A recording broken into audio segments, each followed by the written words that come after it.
So y'all always ask how I do my shirts, or some people always ask when they're in the shirt game and they want to know tips and tricks or whatever. I just do it the way that I do it. But today I'm going to show you a little bit of how I press my shirts. I'm going to show you a little step by step. Today we're doing two different colors, one black and one gray, and we're going to watch how they both turn out. So I like to lay my shirts out.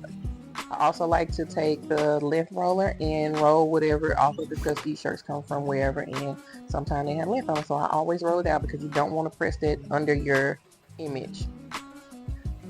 But the first step is going to prep your shirt, always pre-press your shirt. And what I mean is pre-press it before you put the image on. You got to press it to get the wrinkles out and the moisture out. So as you can see now, like you're going to see after I press this out, you're going to see how flat the shirt is. But you can also feel the moisture come out of it. But anyhow, that's the secret to a smooth design, by pre-pressing your shirt. With my design, I already size it according to my shirt. I've been doing it for 5 years, so I know the sizes and everything. But I always size it, but it always depends on the design. So what you see here is called a gang sheet. A gang sheet is when you have multiple, whether it's DTF or sublimation, multiple prints on one long sheet that's printed off. So right here you see me cut them apart, and I'm only cutting the two that I need. So what I have here is DTF. These are DTF prints, which means direct to film. They're already printed on a transfer film sheet, and I just press them onto the shirt. Sublimation is a lot different. It's dyes that go into the fabric itself, but you can only use it on polyester and light colored shirts. I prefer white because it stands out better on the white. Some people use tan, light gray, light blue. I don't use those. I just like the white. But the DTF works on any color shirt, cotton or poly. Don't matter. Also, a lot of people, I can't really say a lot of people prefer DTF, because a lot of younger people do, because they like hoodies. They like hoodies. Anytime you put it on hoodies or a pair of pants or whatever, you want to use DTF, which is direct to film.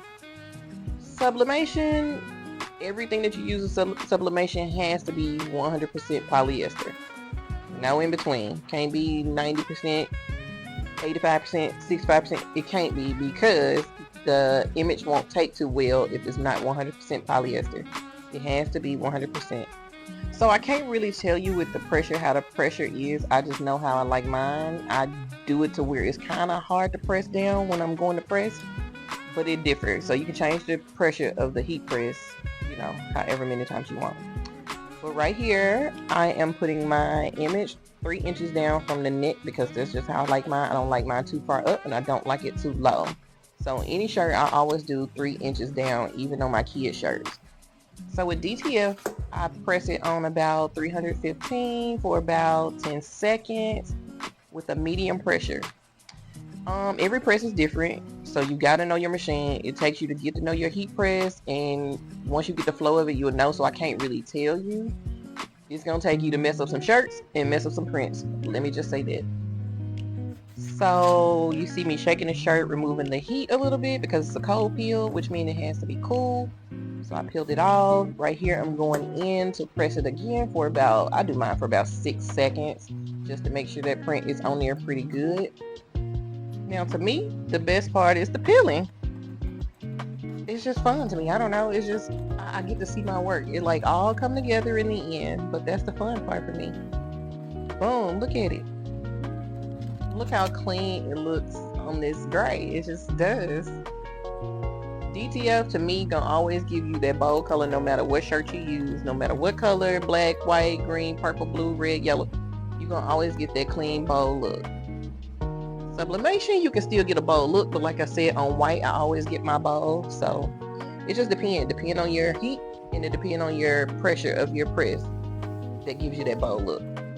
Now I'm going to kind of speed it up for the black one. It's the same process, nothing different.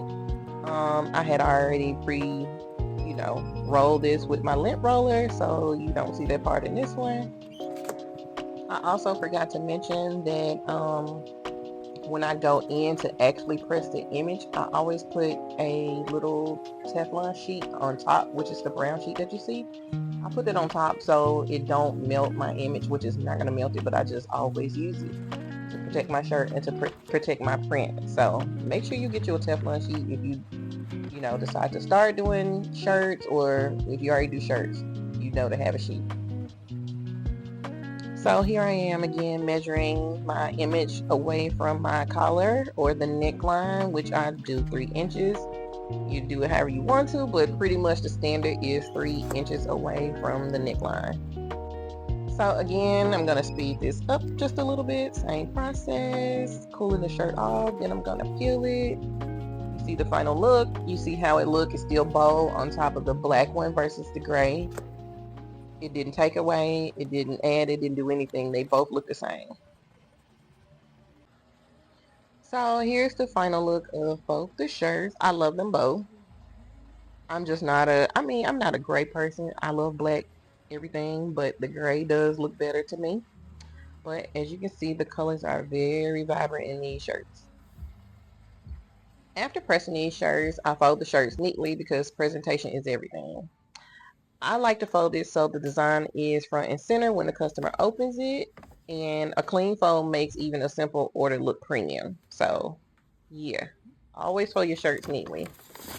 Next, I grab a bag. I like to use the brown paper bags, whatever the order calls for, which usually I use the brown paper bag. Slide the shirts in carefully so they don't get wrinkled. I don't like to fold the print, of course, because I don't like that line in the print. Now for the fun part, I always grab a little personal touch. I put my little sticker. I always include a custom card. It can say thank you. You can show your logo. You can include a motivational message. This makes your order memorable and keeps customers coming back. I would prefer you to, or I would recommend you pre-do all your cards. Like write them out, just a stack of them beforehand, so you're not doing this at the last minute. And that's it. Press, folded, package, and ready to go. Black or gray, every order gets the same love and care. Which one would you pick? From my press to your chest, see you next time. Don't forget to follow for more tutorials.